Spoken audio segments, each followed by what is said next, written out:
To be or not to be an eXp agent? That, my friends, is the question. And of course, what we're about to go over here in this video. So stick around.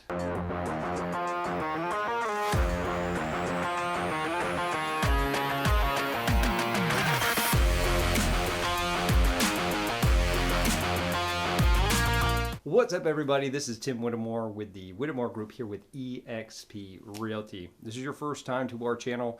We do tons and tons of videos about everything you need to know about being a new agent, being a productive agent, or being an agent looking into eXp.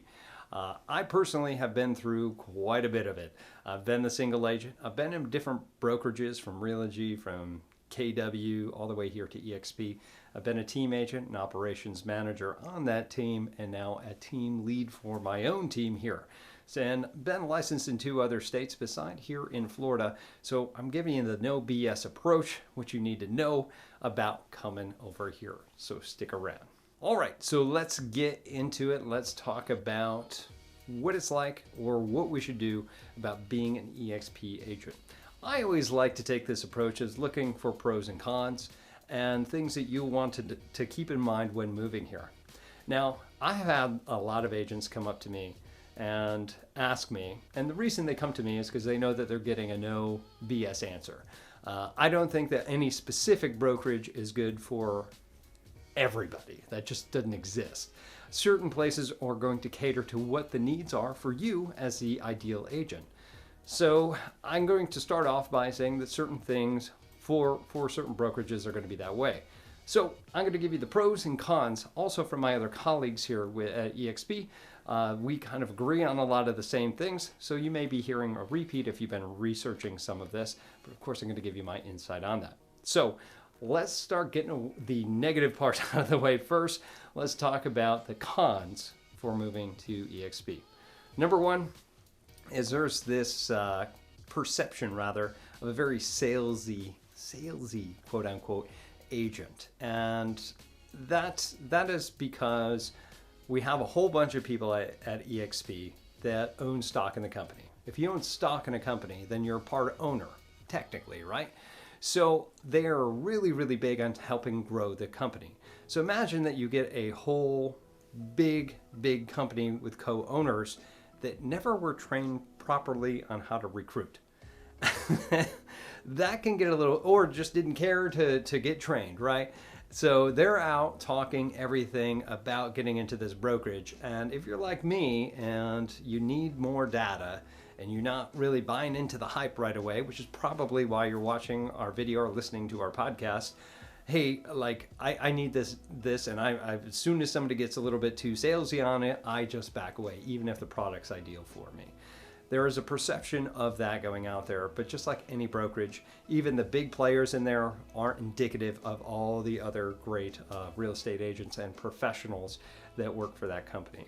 So unfortunately, the loudest cannon, or the empty can, makes the loudest noise. So hopefully that you're here, you're researching it, and you can see that this is either a good or a bad choice for you and get your actual information.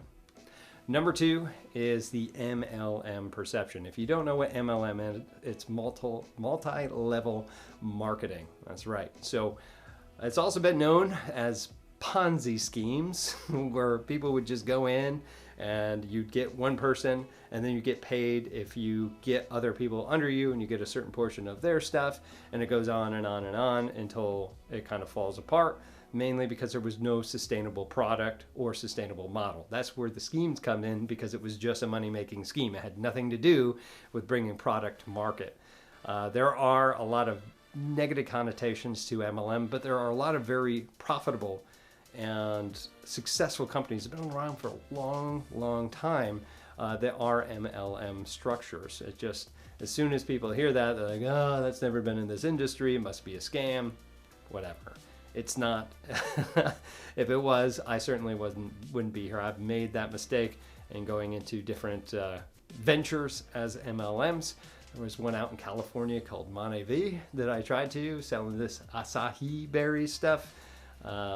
That was a true MLM, and I don't suggest it. Okay, number 3 con is this cloud-based. And this could be a con or it could be a pro. It really just depends on your perception of it. Cloud-based means that there's no physical office that you need to go to. This is awesome because now you don't have a franchise fee, which is another 5% every transaction that you're paying out. So you may be on a 70-30 split, but really it's a 75-25 split. Or I'm sorry. It is a 65-35 split. There we go. I got that backwards. So, you're getting less money because you got to pay a franchise 5% fee on top of it. Not only that, you don't have to worry about all the overhead that you're going to be paying for in a monthly fee. You just have to worry about the cloud-based brokerage. Now, that could be bad if you need that accountability. And if you need that accountability, maybe find an eXp team that operates out of a brick and mortar, because they're all over. You can find ones that are just virtual. If you're a single agent, you can just work from home. You know that showing houses, you don't need an office to show a house, right? Listing appointments, you don't need an office to do a listing appointment most of the time. And now with everything being virtual, like everybody wants, Zoom is a good application right now, that everybody's meeting up via that, and nobody's actually going anywhere. It's all being done virtual. Cloud-based brokerage couldn't have come in the market at a better time because of all the virtual work that we've been doing. So you can operate very good and autonomously through a cloud-based brokerage.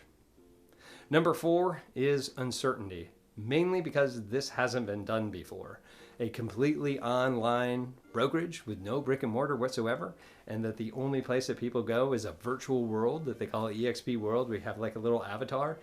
Is this going to work? So a lot of us were going, I don't know. There's no real certainty with it. Obviously, this company's never been through with rev share as well. Be like, really? They're starting you off at an 80-20 split, and from that 20% that you pay in up to $16,000, which we'll go over here in a little bit, all that 20% is going back to the agents, especially if they're capping. So where's this money going? How are they making money? How are they going to be sustainable? The answer, my friends, is stock, but we'll get into that a little later. And number 5 is it's just overwhelming. You don't have somebody guiding you. And if you need guidance, again, find a real estate team. They're not all made the same. I run a different team than a friend of mine at the Emerald Group down the street. Which is different than another couple of brokerages other couple teams under this brokerage throughout this entire area. We all run it a little bit different, offer something else, but most everybody does give you some mentoring and direction as it goes through. But if you're a self-paced person, this is not a bad thing, because you can figure out, hey, how do I operate this this CRM system? How do I operate the eXp world? How do I do that? You can figure it out on yourself, but it could seem overwhelming if you just got into this with no direction. Okay, let's go into the pros, my favorite part. Let's get into it. First thing is your split and cap. We talked about it before. Let's talk about those numbers. You start, whether you've sold 0 homes or 100 homes last year, you're going to start, everybody does, at an 80-20 split. That's right, 80% to you, 20% to the company. In total, out of that 20%, you pay them $16,000, and then you're capped, meaning you're getting 100% of your commissions back, minus a couple of fees. What are those fees? Well, you have a monthly fee that comes out every single month. It's a technology and university fee of $85, right? You'll also have a capping fee, which is $250 per transaction until you pay so much. And you have a broker review fee, which is $45 until you pay $500 of that, and then it's gone.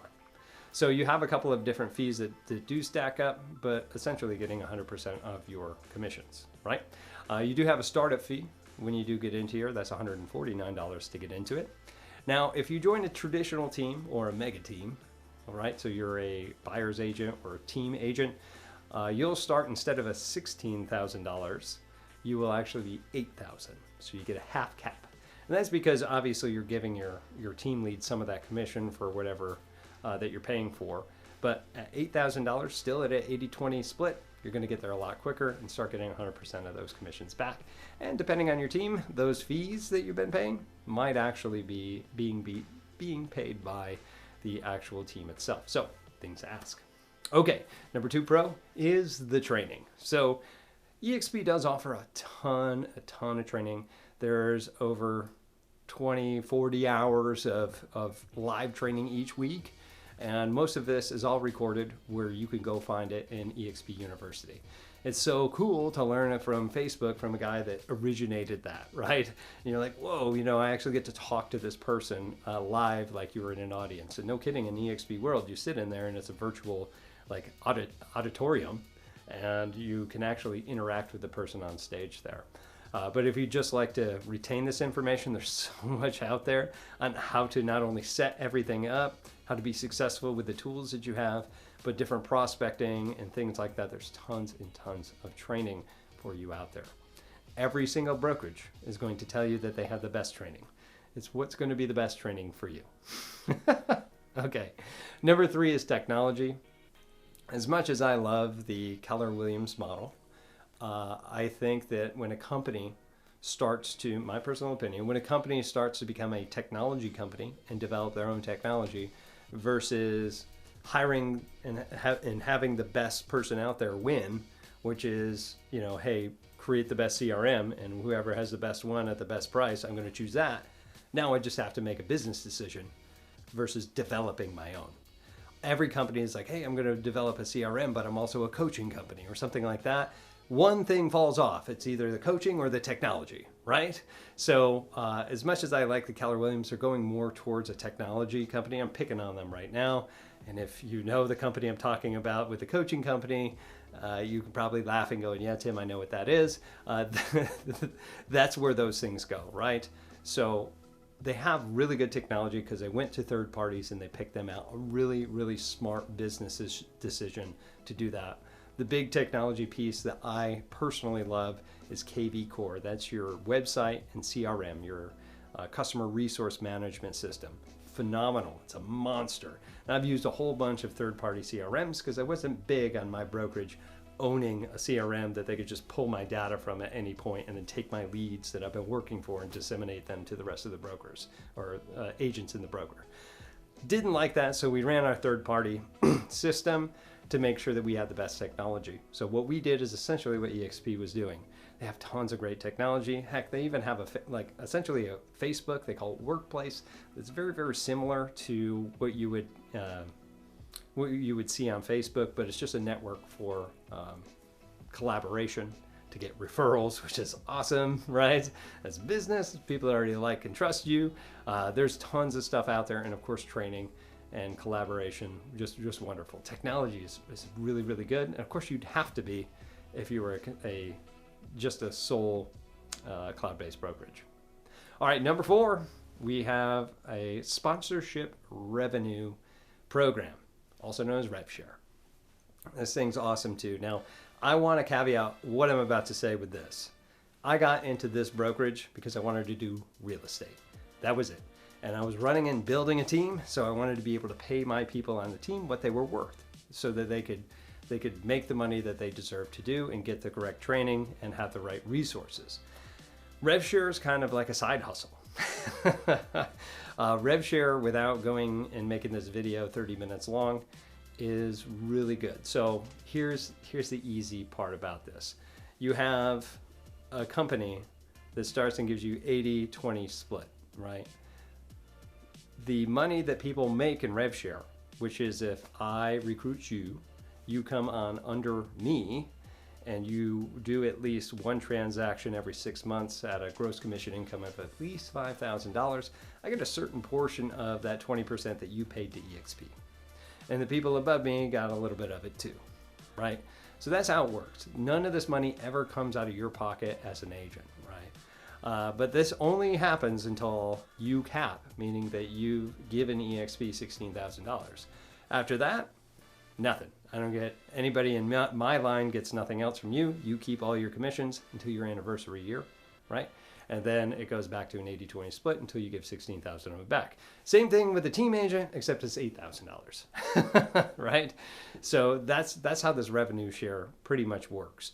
So they'll give out a good portion, all 20% of that would go to agents above them, providing that you're capping, okay? And it's really phenomenal. If you start recruiting and it goes in increments of 5, you start to get deeper and deeper and deeper. into the people that other people have hired on, right? But they still have to stay active agents for you to get any sort of pay on them, for the most part. You'll get pennies from it, but it won't be much. All right, so that's essentially the rev share. I want to let you know that if you have 10 active agents doing at least one transaction every 6 months with a 5,000 GCI, most agents right now are making from $4,000 to $6,000 per month passively. If they hold on to them for 2 to 3 years, the math has worked out that it's somewhere between $6,000 to $8,000 per month passively. That's a game changer. Plus, this entire thing, that passive income, is willable. So if you pass away and you want to pass it to your family member, your kids, or whomever, you can give that away to them, and they'll have that for as long as eXp is around. As long as they get their real estate license within 18 months. But again, I'm not going to go too far into that because this video would be way too long. So let me know if you want more information on that. Moving on to number 5 is equity. So under your first transaction, you're going to get equity, which means stock, right? You're going to get stock into this company. You're going to be a part owner. Off of your first transaction, it'll give you, I believe, 5%. Last time I checked, 5% of that goes into stock. You can also opt into the program that any other transaction thereafter, 5% of whatever commission that you make will go into stock at a 10% discount from the company. Pretty phenomenal. That stock, as long as it stays at least 1-to-1 value, it's awesome. And if you end up capping, meaning you gave the company $16,000 and you pass the icon program, which is pretty much an interview, it's pretty easy, then you will be an icon, and then they're going to give you that $16,000 back in stock. What? So if you're really a rock star at this agency, when you give them $16,000, they're going to give it back to you in stock. But you have to get capped. You have to make icon status in order to do so. So you're pretty much working for just a couple of fees. Yeah, count me in. When I learned that, I was already in. Now I didn't look at this equity program for quite some time, and when I went in there right before the stock split, it was stupid how much money was in there. Something like a couple $100,000 was in there. You're like, what? So it's pretty incredible. All right, last but not least is the healthcare. They have their own healthcare provider or third-party provider. Obviously, they don't do it like I had mentioned before. Because of eXp's being so big, they get quite a great program for healthcare that's very, very affordable for agents that are 1099. Which means that you're not getting those benefits, right? So the healthcare portion of this is awesome. It's an added benefit that you can have as an eXp contractor. So that's all I have for you to be or not to be a eXp agent. Please let me know if you have any questions on anything that I had mentioned here. Go ahead and leave it here in the comments below, or give me a call, text, or email. I'm happy to chat with you, whether you're considering a Coldwell Banker franchise from eXp or whatever. I always like to give people the honest, no BS answer so that they can set themselves up for success. So again, I'm Tim Whittemore with the Whittemore Group with eXp Realty. We'll see you in our next video. Take care.